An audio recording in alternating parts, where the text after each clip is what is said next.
Welcome back, listeners of the Crazy Person Podcast. This is Holden Hacker, and today I've got something a little bit different. Instead of one 30-minute episode, it will be three, broken into three parts. Two 1 hour long episodes and one 30-minute long episode. Furthermore, there will be some divots in the audio at specific points, which are the result of censoring curse words. One last thing I thought I would mention is that the conspiracies Robbie Michaels and I discuss in this episode are for fun and not intended to harm anyone's image. Without further ado, sit back, relax, and enjoy the show.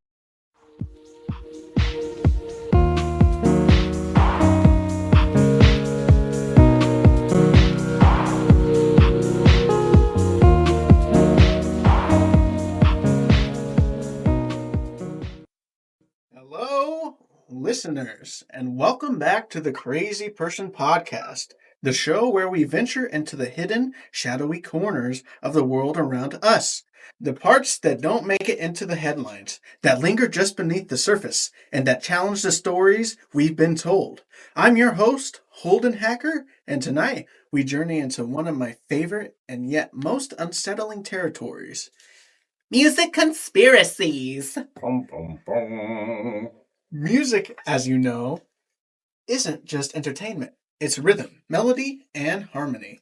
But it is also an emotional amplifier, a psychological lever, and some argue a medium that can be manipulated for some purposes far beyond the obvious. We'll explore both the classic headline-grabbing conspiracies and the obscure, chilling theories that lurk in the shadows of the music industries. Rumors so strange, so intricate, that they can make you question not just your favorite songs, but the very reality in which they exist. Joining me is a musician whose work often defies convention and who I think is, a pretty good looking man that's a country singer. So if you will, ladies and gentlemen, along with me, let's give my man Robbie Michaels a round of applause. Thank you. Happy to be here, man. Yes. I am so glad that I finally get to do a podcast with my friend Robbie. We've known each other for 3 months now, so that's pretty cool. And Best 3 months of my life. That's what I'm saying. That's what I'm saying as well. Best 3 months right here. Best 3 months right here. Oh my gosh. And we're finally getting into the dirt and the grime. Let's dive in with a question, Robbie. Sure. I've been itching to ask you. There's a theory, one that surfaces again and again in various forms, that musicians aren't just artists or entertainers. Some believe that certain performers, perhaps even the ones we idolize most, are influenced, or in extreme theories, controlled by hidden organizations with agendas we may never fully understand. Robbie, as someone who has worked within the music industry, have you ever felt that pressure, either directly or in a subtle, hard-to-trace way? Well, I mean, luckily for me, I've never been a superstar, so I don't have the powers to be like trying to control me. But I've played with a lot of superstars, and you definitely can tell, like, from the backstage aspect, like their managers and stuff are definitely in control of what they do and probably everything, what they say, what they wear, what they do, all the way down to, like, obviously where they play and what they do. So I definitely think that there's people controlling things out there, and it probably goes a lot deeper than anybody realizes. That's one thing I believe always. I mean, literally, it's gonna get a bit graphic, but I remember hearing a while back, one of the Lady Gaga, she had to get an abortion, right? And it was back like in her early career. I'm pretty sure before she became the music superstar that she is today.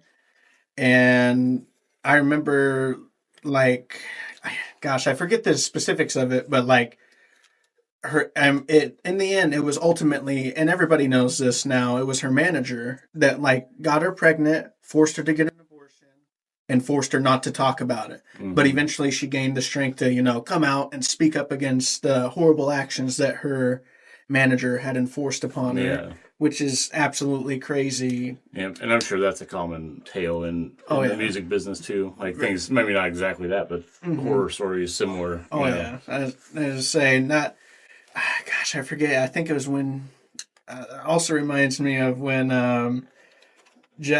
Justin Timberlake and Britney Spears in their early Oh 20s, yeah, and I forget who they were being interviewed by, but I remember like the interviewer was asking both of them like weird things, but like was asking them if they had seen each other naked and if yeah, she even inappropriate yeah questions, and at, well, and then it came out like, and she just released a book like a year ago Mhm. that like said that Justin Timberlake made her had an early on. So Yep, like, that another one right and there. people wonder why she broke and stuff. Yeah, Like why she broke down because it's like all of the there's freaking crazy that went on yeah. around her, you And know? a lot of the times, the stars that you do see crack under the spotlight are cracking because of reasons like that, or similar situations behind the scenes that nobody knows about. But Y- people just think, oh, fame went to their head. Yeah, It's like and no, no, it's not and they don't think about the other factors like yeah, mental or, getting blacklisted because yeah, of what they say and how they spoke out against their managers or higher up at a music industry. exactly. Yes. Gosh. It's, it's a terrible, already scary, already scary. Not even getting to the conspiracy. That's Yeah. scary. Yeah. Speaking of a scary conspiracy, and a pretty widely known one, uh, I'm sure all of us have heard of the most infamous music conspiracy of all time, Paul is dead. Of course, of course. Yeah. The year was 1969, and a rumor exploded. Paul McCartney, the legendary Beatle, had allegedly died in a car crash and had been replaced by a lookalike. Fans scorned album covers, dissected lyrics, and claimed to find coded clues left behind by the band. What's fascinating and often overlooked isn't whether Paul actually died, it's what the episode reveals about perception and the psychology of fandom. People were almost unwittingly trained to see patterns even where none existed. The rumor spread like wildfire, pre internet, across magazines, newspapers, and radio shows. Some scholars argue this was an early form of media manipulation, a test of how easily a narrative could be seeded and adopted globally. What is your take on that, Robbie? Now, this one, like, growing up, my dad was a huge Beatles fan, so I've heard about this one since I was a little kid, and really, like, it's fantastical to think about. Like, oh, even back in the 1960s, that because the theory is that like he died in a car accident, and they found this other guy. His name was actually William Campbell, as who they said it was. They called him Billy Shears, and that they gave him plastic surgery and like basically swapped him out. Just put With him in Paul Paul's, McCartney. stuck him in Paul's spot, It's and crazy.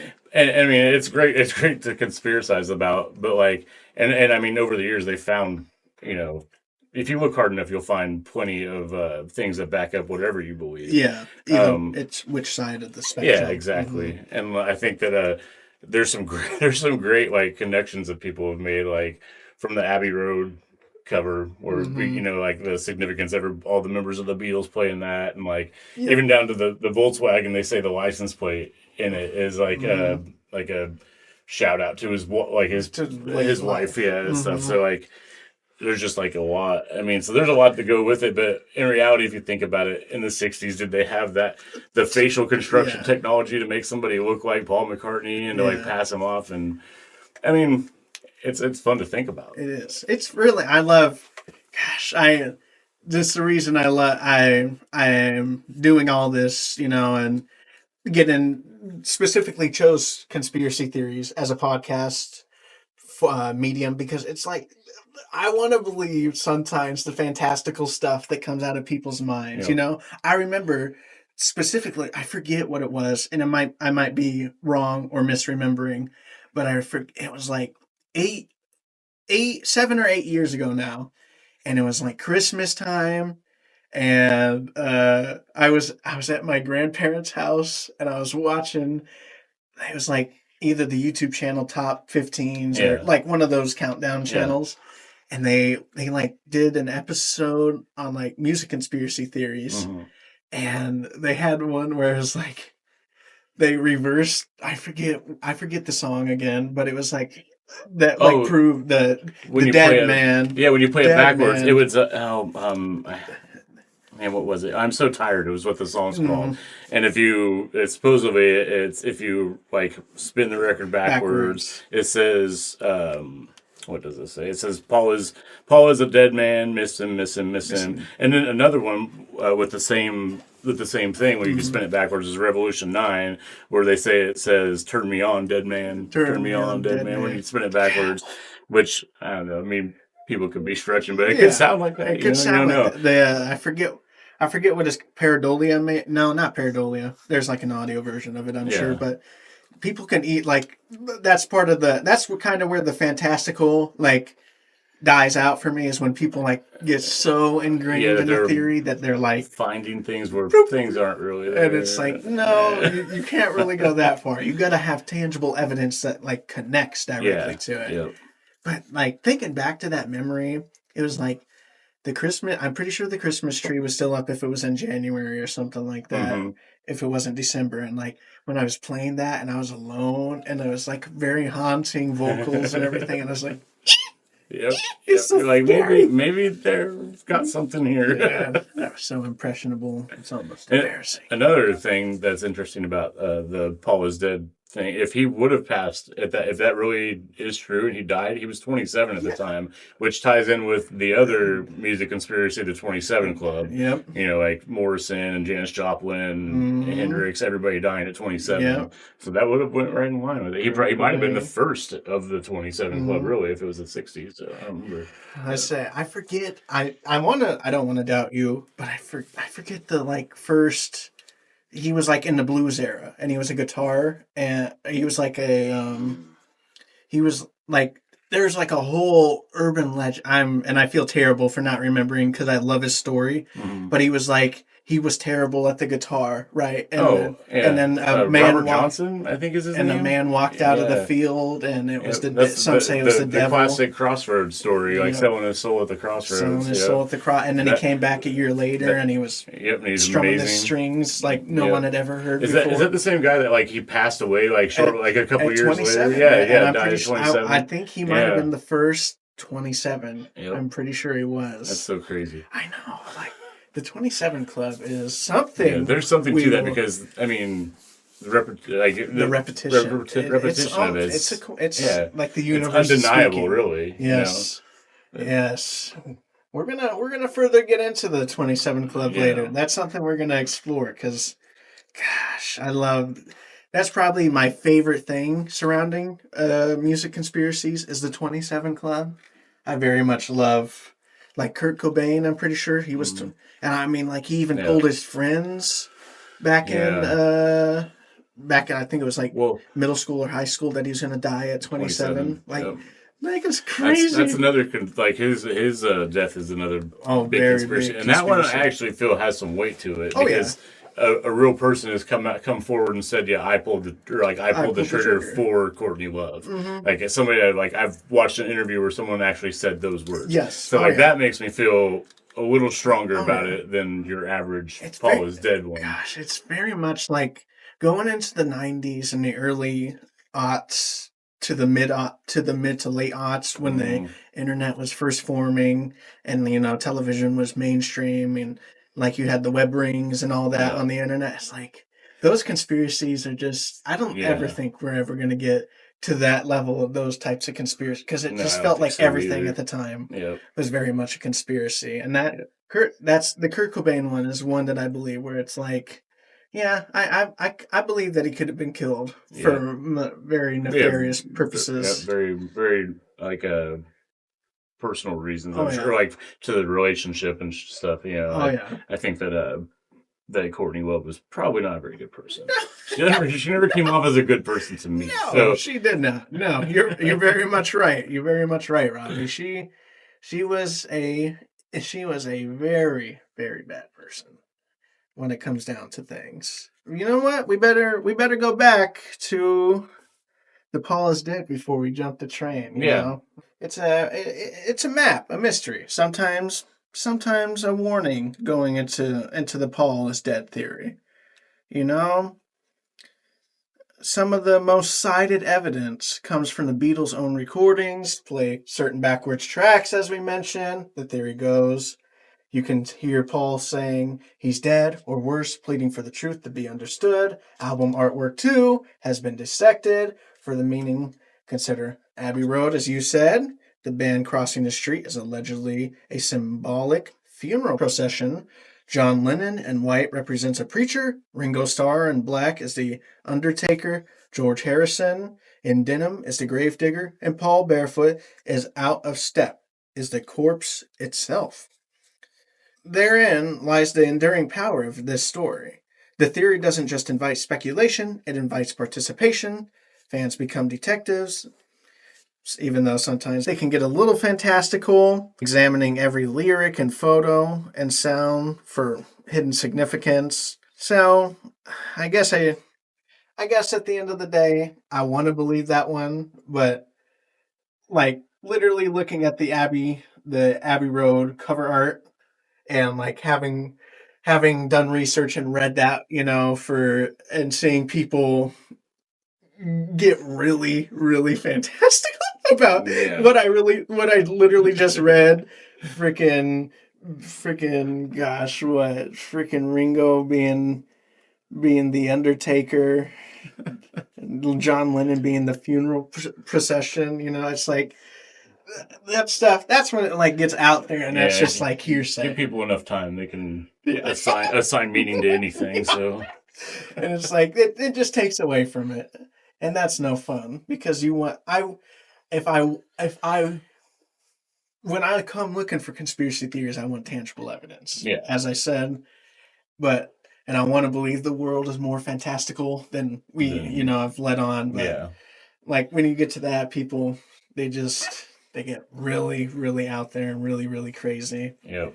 Oh, Robbie, speaking of embedded messages and the Abbey Road cover art and all the Beatles songs and everything like that, with any of your songs, as an artist, Robbie, have you ever thought about embedding hidden messages in your music?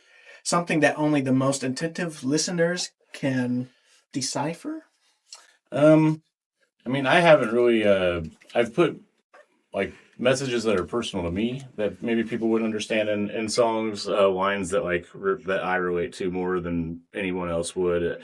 But I have written some songs that have like a pretty clear meaning, like or an underlying objective that I'm trying to reach, like my damn dog song. Like my objective was to get my friend his dog back, which ultimately worked.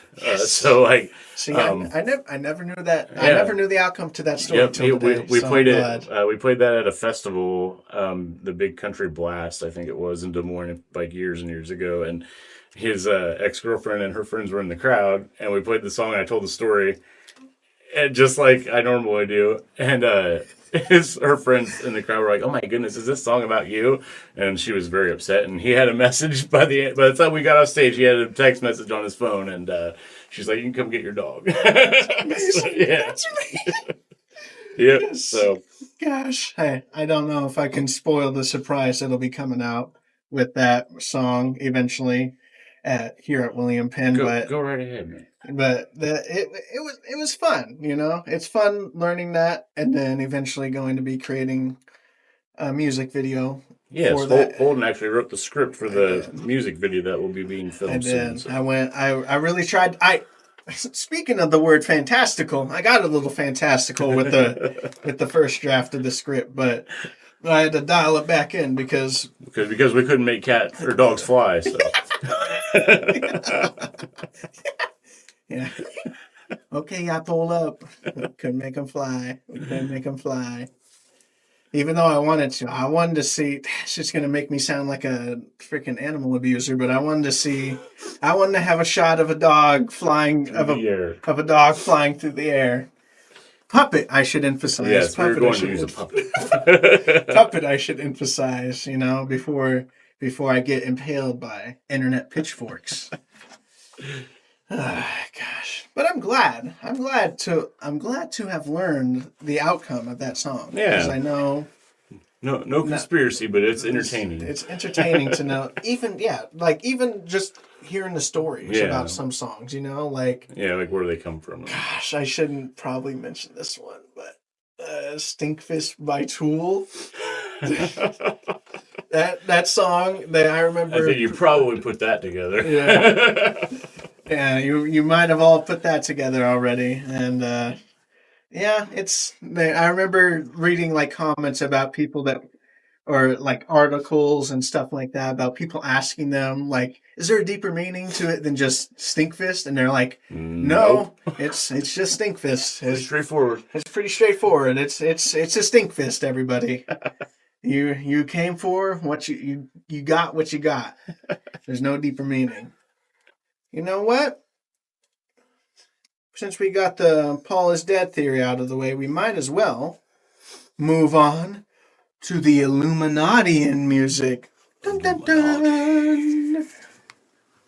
So, if the Paul is dead phenomenon is the conspiracy that makes people question one artist, this next one pulls on a thread so large it unravels the entire tapestry of the music industry. This is the theory that claims no superstar rises without assistance from a hidden, ancient, powerful elite. The Illuminati in music, the idea that global pop icons aren't just performers, but instruments, willing or unwilling, in a massive, carefully orchestrated agenda. That's what makes this theory so fascinating.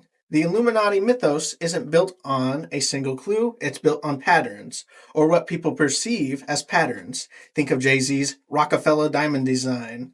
He flashed it on stage for decades. Some say it's just branding, but others see the pyramid. The eye at the center, a statue to the unseen, and Beyonce, arguably one of the most scrutinized figures alive, can't so much as tilt her head a certain way without someone posting a 40-minute video essay claiming it's a ritual gesture. Take Beyonce's Single Ladies music video. On the surface, it's a high-energy choreography piece, but conspiracy communities freeze frame it endlessly. They point to triangle-shaped arm poses, symmetrical movements said to mimic ritual patterns, lighting shifts, they claim are symbolic. It becomes a feedback loop. Artists use strong imagery. Fans search for coded meanings, and the interpretations take lives of their own. You know, Robbie, do you think I should stop while the stove is hot and ask you, do you think there's like a spearheaded movement by all heads of the music, like at like Death Row Records or like Sony Music? Do you think the Illuminati illustrates in those industries, or they are the Illuminati in a sense? In my opinion, I would say that it's not only the music industry. I'd say it's just the entire entertainment industry, from actors to musicians to everything in between. I think you hear stories about like gatekeepers and one of them that I've heard isn't about musicians, but it's about actors, like where these shadow figures at the top like force these people to do certain things to access the next tier of their career. Like one of the theories is like they make like strong males wear dresses and take pictures and post them. Like with The Rock and Ryan Gosling. Yeah, Ryan Gosling, Kevin Hart, LeBron James. Like there's all sorts of people that for no particular reason there's pictures of them in dresses. Just really sport a dress. Yeah. And that's like one of the big theories is and that's just like a you have to do that as part of your coming up. And like so I and there's a lot of other like a lot of other ritual initiations, like things that you see and or you hear about, and so I wholeheartedly believe that there's people at the top controlling very much controlling a lot of it. Nobody anymore, especially nowadays. Maybe earlier on when music was new, when entertainment was new, and they hadn't had such a stranglehold on it, and had taken such positions of power. Like, I think that back then, music was more pure, and people could rise up in music and be successful without selling their souls, so to speak. But anymore, I think most superstars, unless they come up social media virally. Like if they're like a label made superstar, then they're definitely controlled and they're playing the game. You know what I mean? Oh yeah, very much. I mean, one that comes to my mind, and people are they're definitely gonna kick and shank me for this response, but I very much Ice Spice. I don't get how she rose in 2023 or into 2022. Yep. 2023. I don't get how she rose and got by like mid 2023 or even Super Bowl of 2023 exploded and then got with freaking Taylor Swift. Yeah, and you like listen, you're like, I don't get it. Like, what's the fascination? But well, it's because they're doing something for someone somewhere. Yeah. You know what I mean? It's all about who you know and what you do for them, really. Very much so. And another side note on the whole thing is the conspiracy that like there's some kind of like way to live forever with these people. Have you seen the picture of Jay-Z like in 1930? It looks exactly like him. And there's another one of like Keanu Reeves or the Nicolas Cage one. Like a lot of these famous people, and these are like uncanny images. Like it's like ants. Like you could almost say like they're a junior of these people in these pictures. You're like, okay, that's spooky. Like that kind of stuff is like, wow. Like if they did figure something out, like if there's some kind of nefarious evil. Gosh, you know, like I shouldn't say this next thing. I'm not gonna link back to somebody that I know that told me it because I don't know if they had permission to tell me it, but it's somebody that I know, right? And I remember this is gonna divert from the music conspiracy theories for like again, if you want to skip this section or just tune it out or whatever. But there's a person that I know that told me. Back in the 60s, there's like high definition cameras today that can like pinpoint something on the ground from far up. Back in the 60s, they had those. And there's like videos of it like they saw videos of it somewhere of like literally somebody like hundreds of thousands even maybe up there in the atmosphere filming like people or an object on the ground, and it was crystal clear. And that was back in the 60s when it was all grainy and gray, black and white, I wouldn't put it past our government or, at all to have like, I think we have technology right now that is so advanced that if we knew about it, just blow our minds. Like, we were like, what? Very much so. Very much so. Even back then, I'm sure they had. Oh, yeah. Lots of stuff. The moon landing's another crazy conspiracy. Like, did they have the technology to do it then? Yeah, with freaking that was so much less advanced than the circuits in our phones today. Phones today. It's crazy. And were they able to pull that off? And then never be able to recreate it again in 60 years or whatever it's been. 50 years. Never go back and establish a moon base or whatever. It's crazy. Yeah. It's crazy to think about all that. We're one and done. We did it. We're good. I'm going back to Earth. I'm going back to Earth. Gosh. Hold up here. I'm going back, man. I ain't coming back. I ain't coming back to the moon. Unless Sentinel Prime is still up there in a spaceship from Cybertron. See, we don't know. I hate myself for that. Those stories got to come from somewhere. Sentinel Prime, everybody. Sentinel Prime. I'll have to get him on the podcast sometime. Now, Robbie, let's go deeper into the theory's roots. According to the conspiracy lore, the Illuminati's goal is global influence through culture.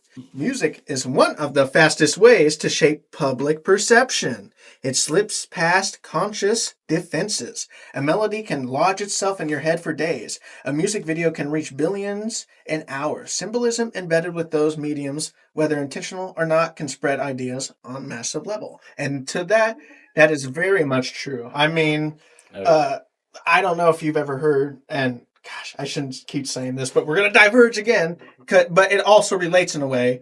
So back in The Wizard of Oz, the one scene where the soldiers are marching and the ooh, wah, ooh. Yep. There's a theory. It's one of it's a theory on how humans, like the chicken and egg, music or speech, which or language or speech or what I'm trying to say came Which first. came first, yeah. And some say that it was kind of both, and that ooh wah was words, but it was sung in a melodic pattern, I guess, or something akin to that. And that's how we synchronized, and it opened up our pathways to think and make us more complex in our and speaking language and whatever. Kind of kicked everything off. Yeah. So I very much can see, and I bet you can agree to this too, that music, it's like ingrained in our soul. Oh yeah. In our genes. Absolutely. And it's very much, it does get like a simple like earworm melody can very much get stuck in our brains, and then we'll just be and get past our mental defenses. Yep. And like brainwash us. Music has a way of like ingraining itself into you. Like yes. Like I can still, I'm in my 40s and I can still like hear a song and instantly I'm 20 years old again. I'm in that moment again. I'm like, man, like Eminem or Dr. Dre's Chronic 2001 album. Like that time in my life, like when I hear any song from that album, it takes me back to that time, and I'm like, oh man, those were some good days. Like so, like that music has a way of reaching us deep, which makes it all the more scary that someone or a group of people can like control that, and almost like literally like MK Ultra in real form, and like who knows it's through music. Who knows like the kind of power they have through like there could be subliminal messages in it, like go buy Pepsi, go buy eat McDonald's, like you don't know, like oh yeah, very much so. Gosh, it's crazy to think about, like because if someone is in control of it, they're in control of it for their own nefarious reasons, an agenda, which would be money and power. Because what else does anybody want? Is more money and power. Yep. So, and who has the money? We do. So, like, we're gonna give it to them in droves. Yep. We're gonna give it to them in droves. Gosh, makes me. He's saying. I'm getting off track now because I'm thinking about songs I like hearing that make me go back, and one of them is Jack Johnson's "Upside Down." Oh yeah, and literally that I first heard that song. I kid you not, it was like I would have been 2 or not even 2, like 1.5, and it was on the Curious George soundtrack. Yeah, that's where I heard it too. Curious George movie. Upside down, upside down. And that's just one of those songs that like I can almost always remember the lyrics to. I may have buffers or whatever. But picture this. Well, let's say like the Illuminati is in control of like what's recorded and what's said. Yeah. What like let's replace like a few words in that song with like something that like that makes you idolize a certain product. Yeah, makes you like the catchiness of it. Like you're not makes you every time you think of that, you're like, man, I want a Pepsi or Coke, like you said. And it's crazy how. If it wasn't such an uplifting song and like the executives behind that were, or the label that was in charge of the like overseeing of the of Jack Johnson's Upside Down, like if they wanted to, they could have really like, and it's crazy how like something so simple as music can like, they could have made nefarious intentions into. That's terrifying. Something that should be like pure and like and healing and literally, It goes, like going back to our ancestors all the way in Africa. I mean, that literally where Dave Matthews went in 2004, and like we're all about the history of music on his. I think it was either Nat Geo Wild or Discovery. Like when he went to Africa and he was like playing music and learning all about like. It's crazy how like something so pure as the that. Beatles actually did went to Africa. I think it was Africa or somewhere, and like met with like the hero. I don't know what his name was, like the Gandhi kind of guy. I don't remember his name at all, but like, and then when they came back, like George Harrison was all about playing the sitar and stuff, like for like years. You hear sitar on the Beatles tracks. That's amazing. But like like they went over there and said it was like really healing and it's crazy. It's how like it can just put you at peace. And you would think like for a musician that's being controlled, or musicians that are being controlled, or like people like are always trying to take a piece of them and control what they do, that would be very freeing to go somewhere like that and where it's just back to basics. Yeah, it feels just natural and like just play it because you want to play it and not because you're forced to make an album before a certain deadline or to push your agenda out there or to make like 10 million or sell 10 million copies, Yeah. it's like it's crazy how that's all like when you get so high up and like you get into the corporate music chain, like Mhm. all of that is taken away from you, and that's probably honestly the saddest thing about becoming a famous musician is Yeah. like you really do lose all your autonomy. Yeah, When as soon as you hit a certain profitability mark, you're going to draw the attention of people you probably don't want to draw the No, attention of. and that's And always people that yeah, will not want your best yeah. interest, which sucks even more. I mean, there's count like going back to in my life, like TLC got like totally run over by their Yes, managers. The yes, Backstreet Boys did; they were broke. hmm Maybe the Spice Girls might have got screwed over. There's like countless of countless artists and artists. that Yes, just get like taken hmm by the industry. You know. I forget the rapper's name, but I literally just saw a video about him last night. But it was like he created the album. It was his third album, and it was called Lasers. And they like literally like the backstory behind like there is so much studio interference that like Hmm. it literally like caused it to flop, and Yeah. like he's disowned it like forever since then. Yeah. Like he hates it, like he makes it known to his fans and all that, and that's understandable because it's Yeah. like they literally the freaking corporate suits took all the enjoyment out of making that album, Yeah. and So at that point, why would you want to put your name yeah, on why it? would you Like, want to put your name? so that I mean, and a lot of people would just for the money, like Yeah, just like back it just because they're gonna get money out of it. hmm But you have to have a certain level of integrity to like really, to stand up for it, like especially against the industry that's probably like at the very top is controlled by some kind of Illuminati, yes, Freemasons kind of shadow oh yeah, con- very much control. so, and So like. And if they don't like what you say, yeah. they'll definitely sentence you to Oh yeah, somewhere that or the sun doesn't these days, shine. just you'll get canceled somehow. They'll Yeah, they'll like spread a rumor yeah, online and have probably they'll have not mm-hmm, probably they'll have puppets yep, spread rumors about you and yep. easily make you not Yeah, so keen in the public eye. public opinion's easily swayed these days. Yes, So very much. Very, very much. it just takes a 3-word post and You're you're done. done. And it's crazy how that is Hmm. like that. Now, speaking of, I think it's about time we officially move on to the 27 Club pattern. Oh yes. Jim Morrison, Jimi Hendrix, Janis Joplin, Brian Jones, Kurt Cobain, Amy Winehouse, all at the age of 27, Robbie, they died. Hmm. Coincidence or ritual? For decades, theorists have connected numerology, occult symbolism, and industry pressure to this bizarre cluster of deaths. Some say the number 27 holds esoteric significance. Others believe contracts, fame, or industry power brokers create impossible levels of stress, leading to early deaths that are later romanticized. Which, like you said, that is very much something that happens to them. Hmm. Look at freaking Britney Spears again. She had every Tom and Harry coming at her. Whether it was just paparazzi, like Yeah.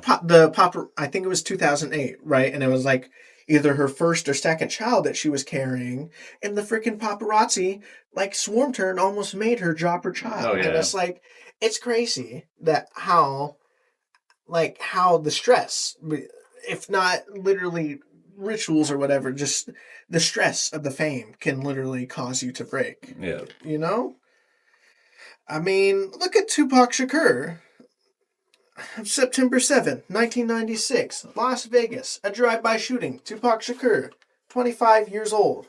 But this one refuses to settle. Fans have claimed sightings for years. I mean, that's another thing Well, looking into the yeah. music industry That's beyond the 27 club and all the people that have died, and it's almost a coincidence of why it happens yeah. and what might have been placed on them out there to cause them to die at 27. There's also, several musicians that have been spotted after their deaths, people say. And those I am actually more keen to like believe because Yes. like there's some videos of a guy that claims he's Tupac, and that dude like looks just like him, just like sounds him. just like him, but with long dreads and like Yes. and Like who are some other ones? Michael Jackson. Michael Jackson, and that one I definitely believe because there's a video. I don't know if you've seen the coming out video of him coming out of the the mortuary or the like sitting ambulance. up on the they pull Coming the out, and it looks like he's it's like an walking like Waluigi. Into uninterrupted. The It's an uninterrupted video for following the ambulance all the way through the gates, and as the gate they pull him out, and he sits up and gets off the freaking stretcher. Which is crazy. It's Yeah. like, how does that? What Yeah, does that you're right. You're even telling me that guy, entail? like, okay, like that one I believe. I Yeah, think that I he was wanna- so famous and so in a place I mean, of public scrutiny yeah. and honestly, I don't believe that he did the things that To Macaulay Culkin and all I them. don't think Yeah, he did any of this stuff. I think it's people that were coming after his money, Very or much so. or like Tommy Lee. That was it. Tommy Leota who was president during his run with Sony Music. I think. yeah. See, and I think it was very because, much bad blood could have, and Yep. he had Tommy Leota I definitely think had. I think that he a lot of the people that like have been accused of faking their own deaths. They have very, very good reasons to do it if they did it. You know what I mean? Like Michael Jackson was being scrutinized and like, for things that like you can't. It was never proved that he did. Yeah. But like it, wrecked his personal life, wrecked his career for years and years. Made Like him self-conscious, So like that one, I believe. Like Yeah. I actually believe Oh, that yeah. one. Like I'm like 85% sure I on that one. definitely- that's one I believe. The Tupac one, I'm like 50 because like other people can look like other people, but like That so I one- can't be sure. Yeah. But the one that I 100% believe. That's the one that I there's another one that I 100% believe. Tell. So there's a guy named Bob Joyce. Have you ever heard of Bob Joyce? Gosh, He's a preacher in Arkansas. So if you go online and watch some of this guy's, just like Google Bob Joyce and watch some of his videos, you will swear that it's a 65, 75-year-old Elvis Presley. That's who I was immediately going to Yes. tell you. It's like Yes. that And guy was- this guy, like, I mean, there are so many weird, like, he went to Graceland at like somebody's significance funeral and was like there. Yes. And like, there's a bunch of like connecting things that don't make sense if he's not Elvis. Yes. And like, he sings just like him, looks just like him, but like with white hair.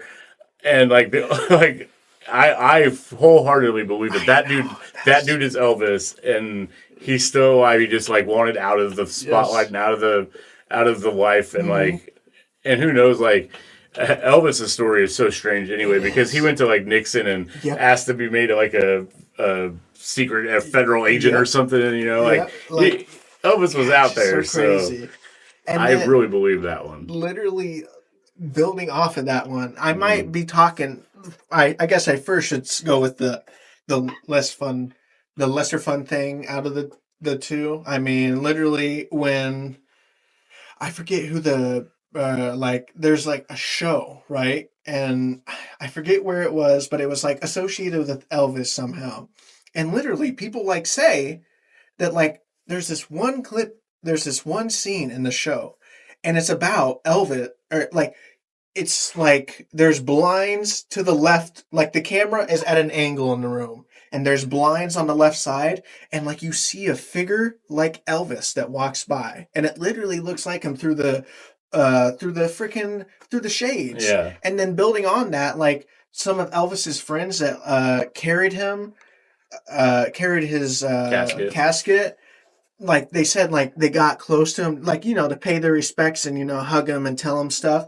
And like they said that they saw beads of sweat forming on him, and they kind of saw his chest moving up and down, when he was there at the procession. Yeah, see, and the more you dig into it, you'll find tons of like kind of convincing things about that case, like, and that's the one I believe more than anything, because like, come on, he died, he choked on a food or a sandwich or something in the bathroom, he took so. They said that he was.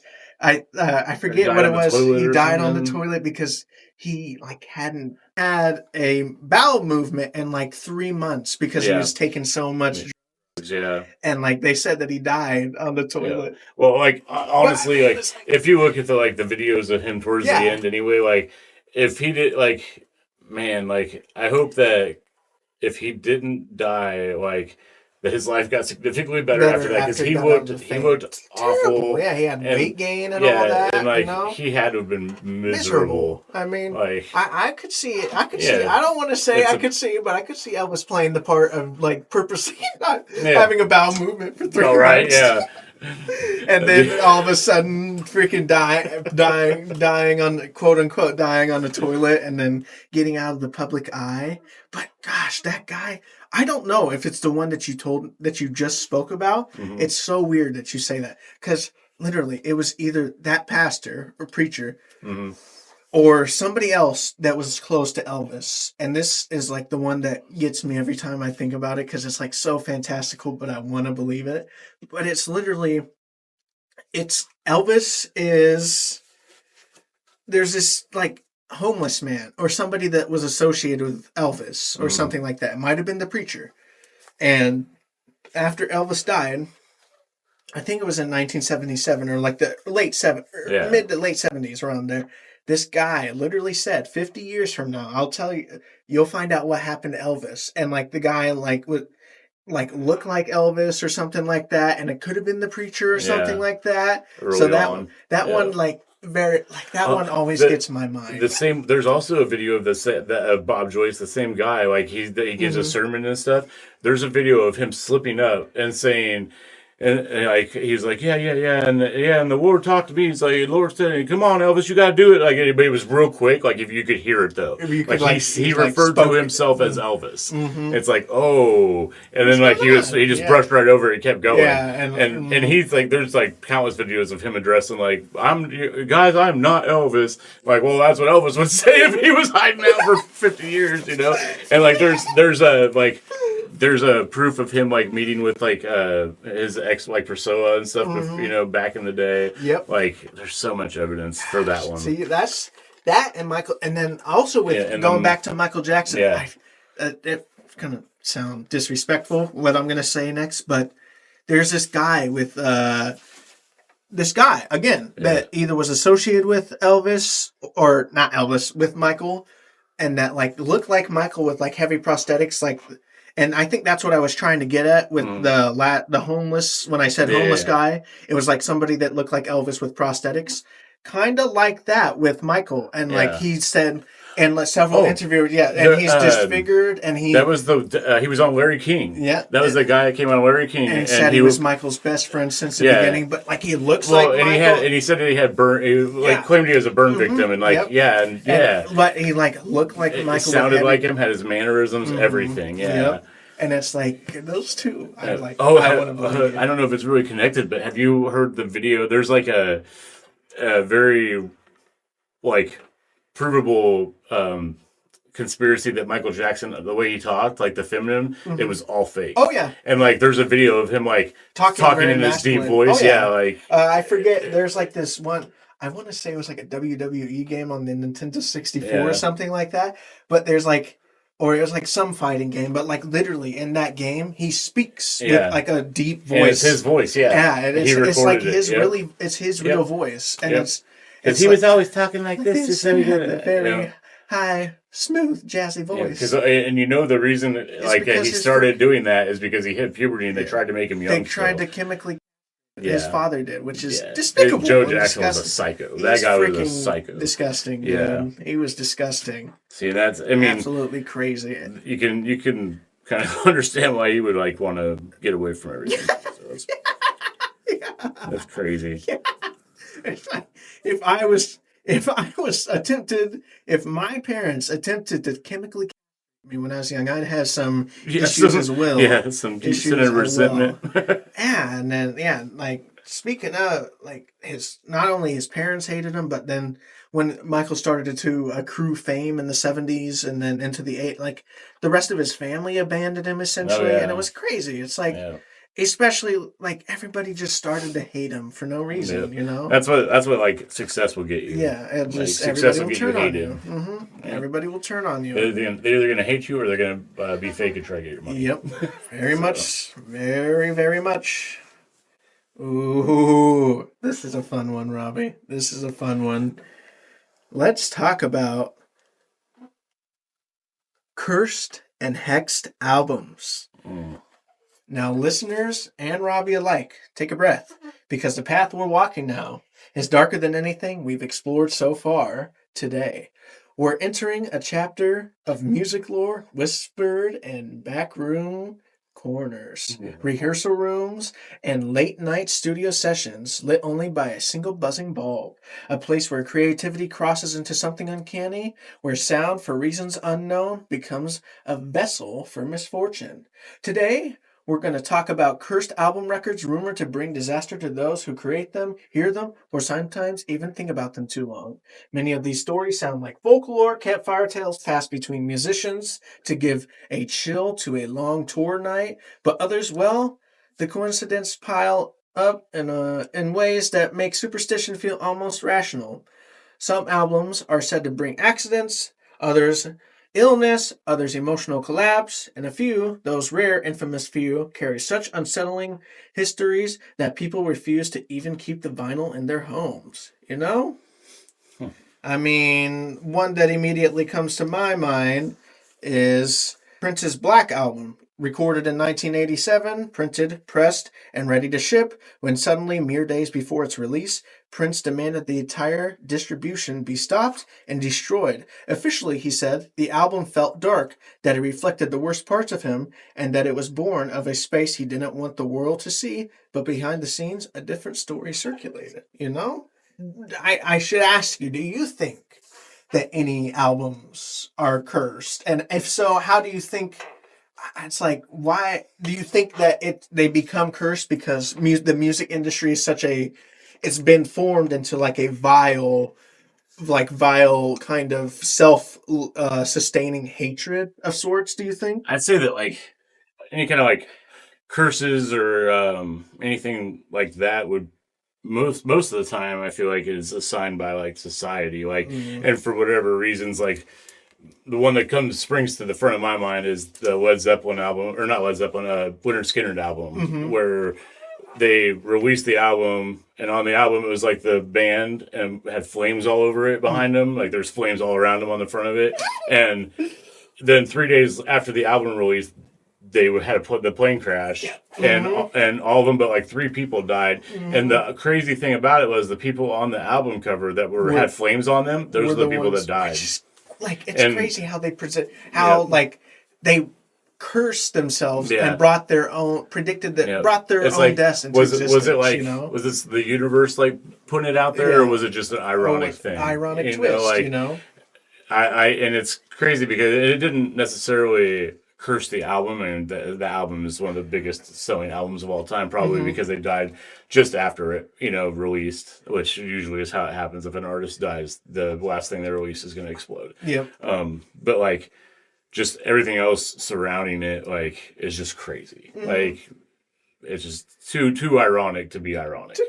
Yeah. It's crazy how it's almost like the universe has a twisted sense of morbid humor to freaking kill the 3 band members that were on fire. And then the label after that, like, immediately changed the background on the album to just black. They took the flames off of it after that. Terrifying. Yeah. So like, side note, if you could find one of those albums with fire on it, that thing's worth a fortune. I was going to say that. I was going to say, that the ones that have the fire on it are worth so much today now because of that, because of the history behind it. Yeah. Another band that they didn't release. Well, they did release an album, but the Who. Do you know who the Who are?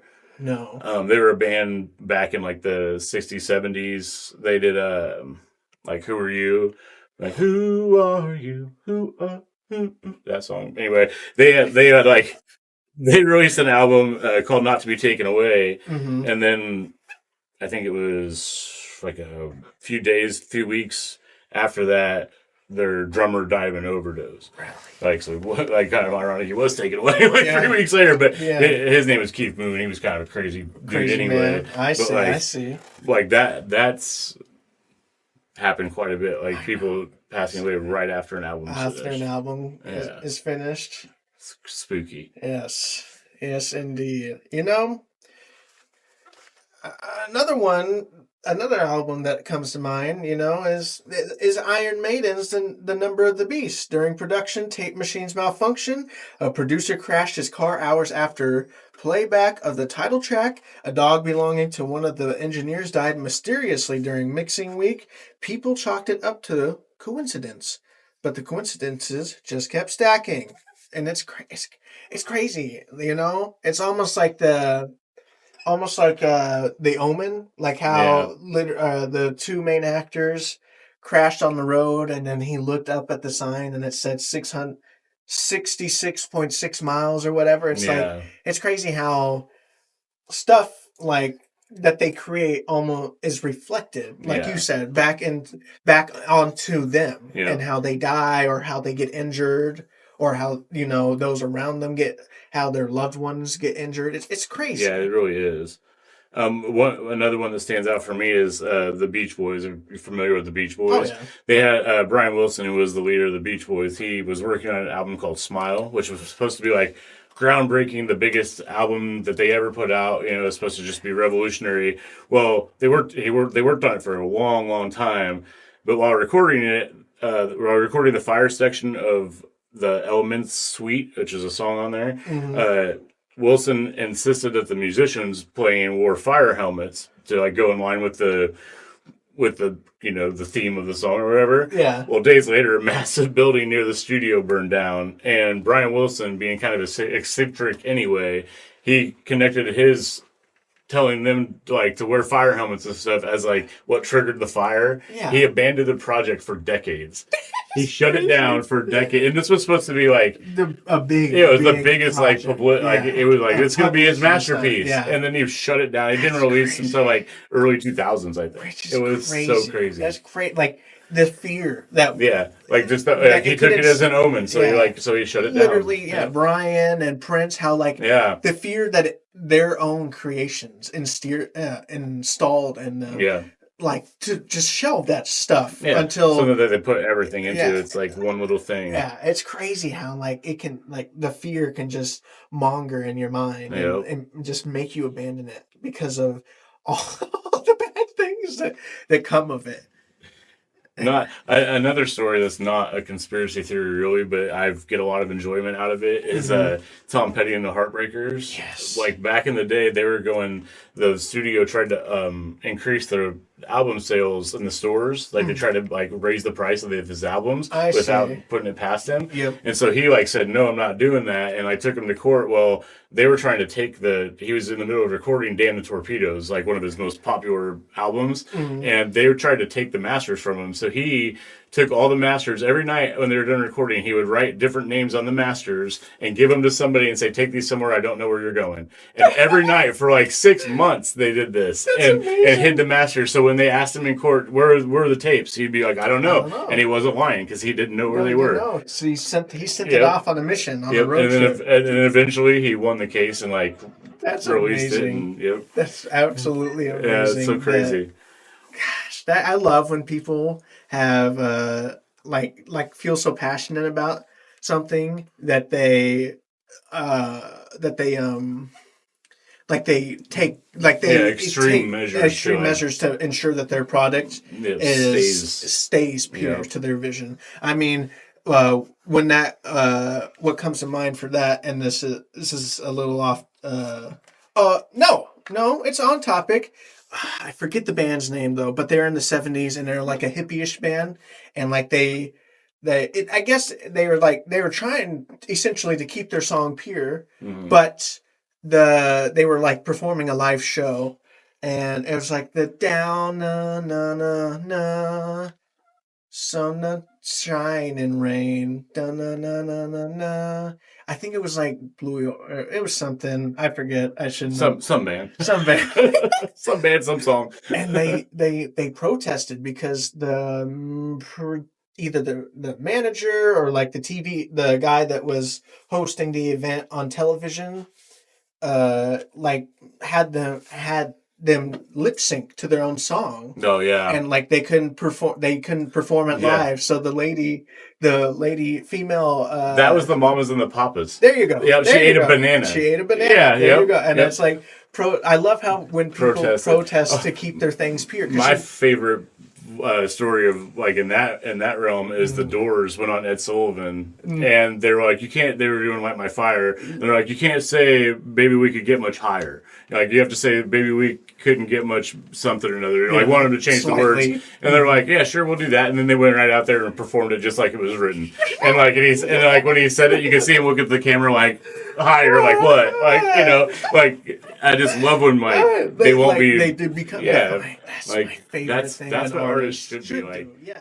Hello, everyone. I hope you enjoyed the first installment of Episode 2, Music, Conspiracies, and More. Until next time, I hope you do well in life and have a good night.